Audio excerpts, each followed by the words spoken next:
Bienvenue à tous dans cette nouvelle vidéo Log Programmeur d'Esu où on va encore voir une petite fonction qui est l'éclairage cabine. Mais tout d'abord, on va retrouver Jojo et sa webcam. Voilà, bonjour à tous. C'est vrai que sur les décodeurs, on a souvent des fils de fonction qui traînent avec lesquels on ne sait pas quoi faire. Une idée, ça peut être de faire justement l'éclairage en cabine de chaque côté. Donc, de mettre simplement une LED avec une résistance sur la sortie auxiliaire, enfin sur les deux sorties auxiliaires restantes, et ainsi pouvoir allumer la partie cabine de la machine. Ici, je vais présenter deux cas.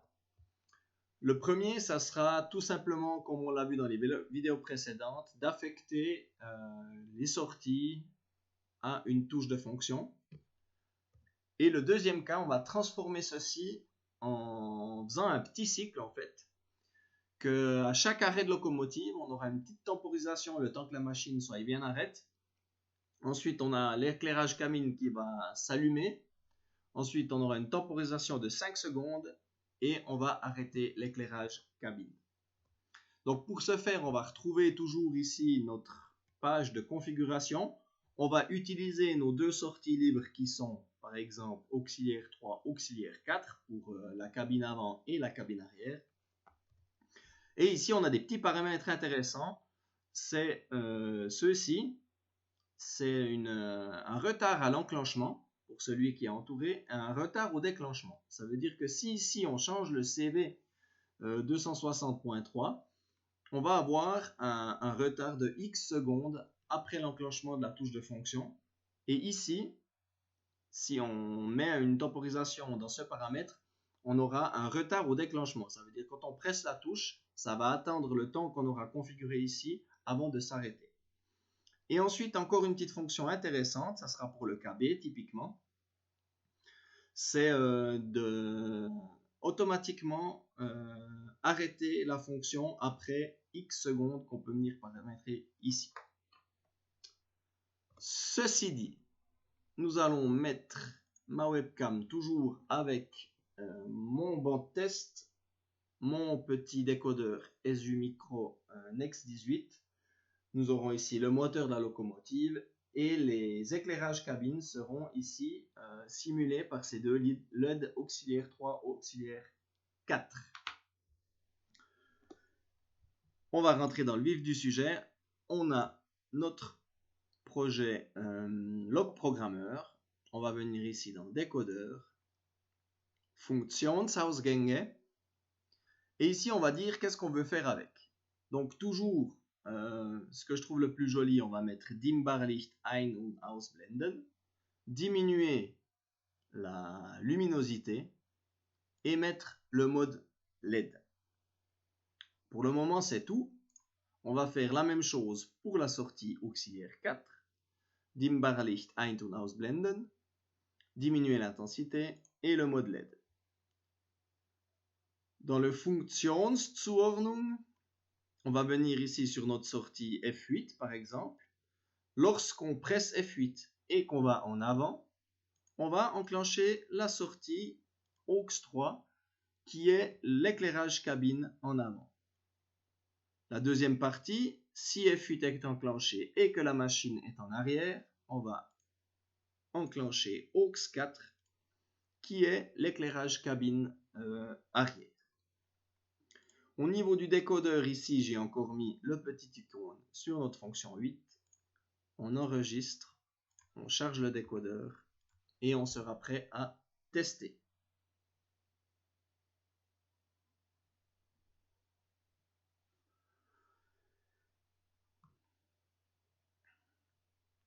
Voilà, on met la puissance, j'enclenche le F8. On a bien l'éclairage cabine numéro en avant. Donc la LED ici 3.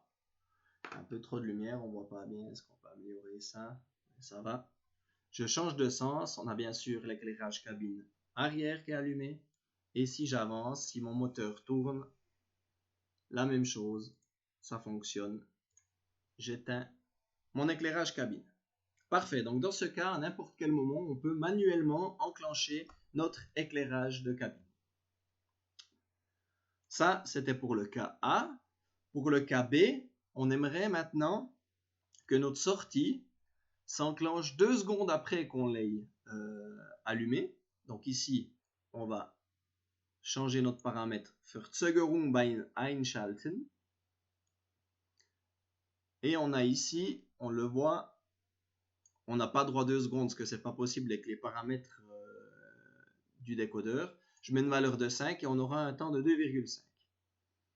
Et ensuite, si je mets ici, j'active le déclenchement automatique et que je mets par exemple un temps de 5 secondes, 4,92 avec la valeur 12, on va, après chaque enclenchement, automatiquement désactiver cette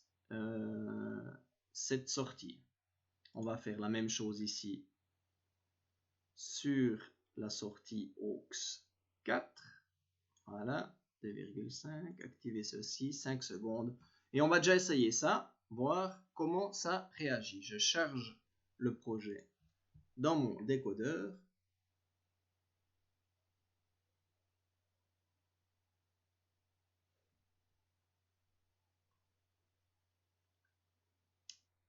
Et là maintenant, si je viens tester ceci, j'enclenche mon éclairage cabine. Ah, il y a un petit couac ici. Ah oui, pardon. Il n'y a pas de petit couac, je réteins. C'est que maintenant j'ai mis l'enclenchement déporté, enfin temporisé de 2 secondes. Donc si je presse, on attend 2 secondes. 1, 2. Mon éclairage cabine s'est bien allumé. 5 secondes et il s'éteint automatiquement. Donc ça joue. Il ne reste plus que maintenant à mettre le test pour que ça fasse ceci automatiquement à l'arrêt de la locomotive. Donc ça, on va faire ici dans Funktionszuordnung, dans le mapping. Et en plus du sens et de la touche F8 ici, on va un peu changer ça. On va mettre ici Lokfährt, donc si la locomotive est en mouvement, Nein, ça veut dire qu'elle est arrête. Et je vais enlever, enfin on peut laisser ça en fait, on peut activer la fonction ou pas, ouais c'est bien aussi. On laisse le F8, si on enlèverait le F8, ça le ferait tout le temps sans demander à l'opérateur, mais avec le F8 on peut activer cette fonction ou pas.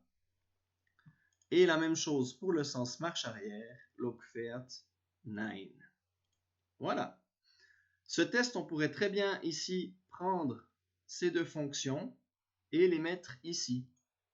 Parce que ici, avant le F0, on a certains tests qu'on fait en permanence. Typiquement ici, quand la locomotive est arrête et qu'elle est en avant, est-ce qu'on veut faire quelque chose? Mais ici, j'ai décidé de mettre ça sur une fonction. Donc j'enregistre. Je charge le programme dans mon décodeur.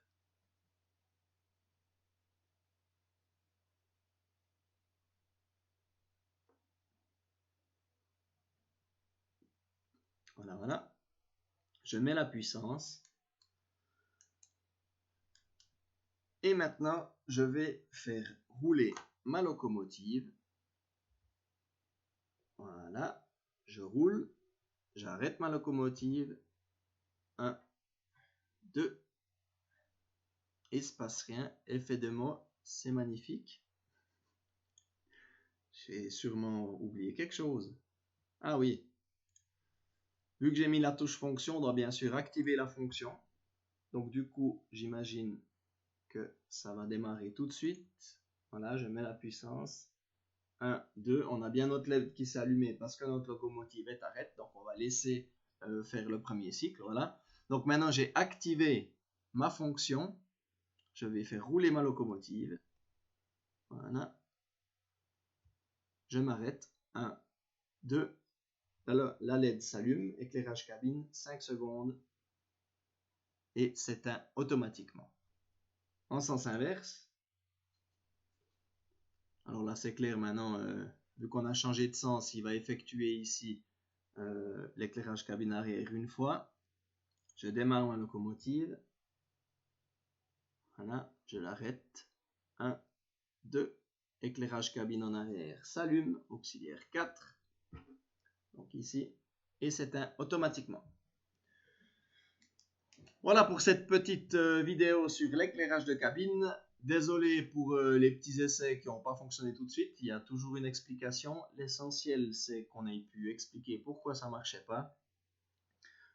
J'espère que ça peut être utile aux personnes qui ont vu cette vidéo. Moi, je trouve que c'est une petite fonction assez intéressante. Ça fait toujours un petit effet quand le train s'arrête et que l'éclairage cabine s'allume pendant un petit moment tout seul et s'éteint. J'ai plus qu'à vous souhaiter une bonne journée ou une bonne soirée et à plus dans la prochaine vidéo. Bye bye à tous.